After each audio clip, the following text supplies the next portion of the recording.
Israel के खिलाफ फिलिस्तीनी प्रतिरोध एक होकर इजरायली बलों पर हावी है। गाजा के हर कोने से हमास के लड़ाके आग बरसा रहे हैं। इजरायल के गाजा ऑपरेशन को विफल करने के लिए प्रतिरोध खतरनाक से खतरनाक हथियारों का इस्तेमाल कर रहा है। यही नहीं, कई मौकों पर सीधे हमले कर इजरायल को तगड़ी चुनौती पेश कर रहा है। हमास के गाजा में फिर से एक्टिव होने से इजरायल की मुश्किलें बढ़ गई हैं। बावजूद इसके इजरायल का सैन्य ऑपरेशन गाजा में जारी है। IDF जमीन और हवाई दोनों हमले कर लड़ाकों का सामना कर रहा है। वहीं गाजा की हिफाजत में लड़ रहे हमास लड़ाके छिप कर गोरिल्ला युद्ध लड़ रहे हैं, जहां वे इजरायली बलों पर कहर बनकर टूट रहे हैं।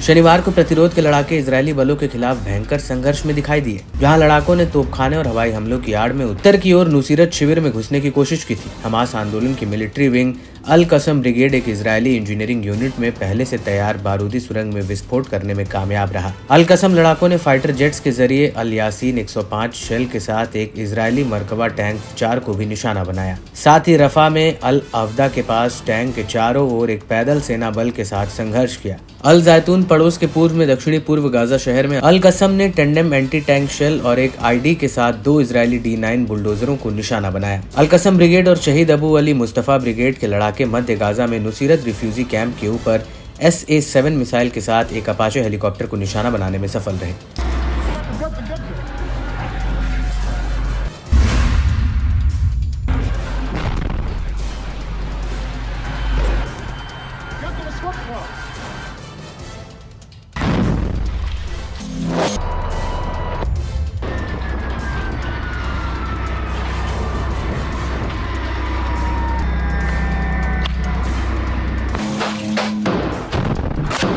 वहीं फिलिस्तीनी इस्लामिक जिहाद की मिलिट्री विंग अल कुद्स ब्रिगेड ने दावा किया कि उसके लड़ाकों ने इजरायली नरसंहार के खिलाफ रॉकेट बैराज के साथ गाजा में कब्जे वाले फिलिस्तीनी शहरों और इजरायली बस्तियों को निशाना बनाया। ब्रिगेड ने रफा शहर के दक्षिण में याबना कैंप के मध्य में अल हुदा मस्जिद के पास एक RPG शेल के साथ एक मरकबा 4 टैंक को भी निशाना बनाया।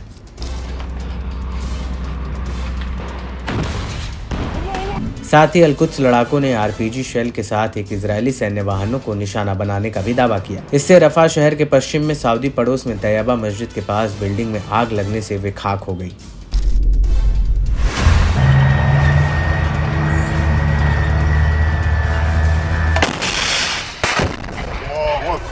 सऊदी में भी अल कुद्स लड़ाकों ने मशीन गन और TBG एंटी फोर्टिफिकेशन शेल के साथ एक घर में मजबूत इजरायली सेना को निशाना बनाया, जिससे IDF को भारी नुकसान झेलना पड़ा। लड़ाकों ने विस्फोटक उपकरणों के साथ एक D9 सैन्य बुलडोजर को भी नष्ट किया।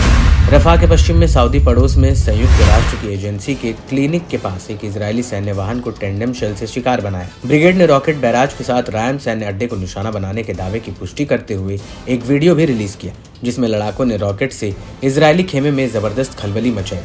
लंबी दूरी के इन रॉकेट से इजरायल को काफी नुकसान का अंदेशा जताया गया है।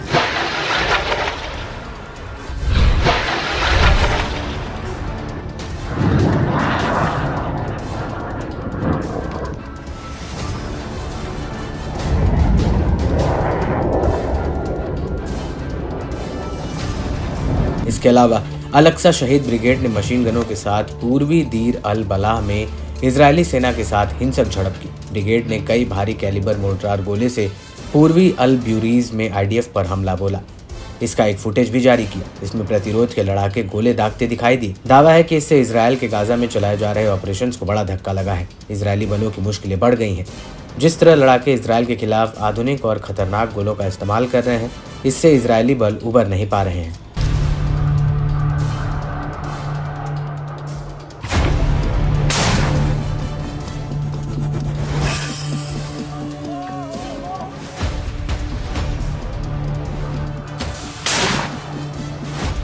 वहीं अल मुजाहिदीन ब्रिगेड ने गाजा के मध्य में IDF का सामना करते हुए कई इजरायली सैन्य वाहनों को तबाह करने का दावा किया। इस बीच दावा है कि इजरायली बंदियों की सुरक्षा कर रहे प्रतिरोध सेनानियों की नुसरात शिविर पर हमला करने वाली इजरायली सेना के साथ झड़प हुई, जिसमें यमम यूनिट के एक IDF जवान की मौत हुई।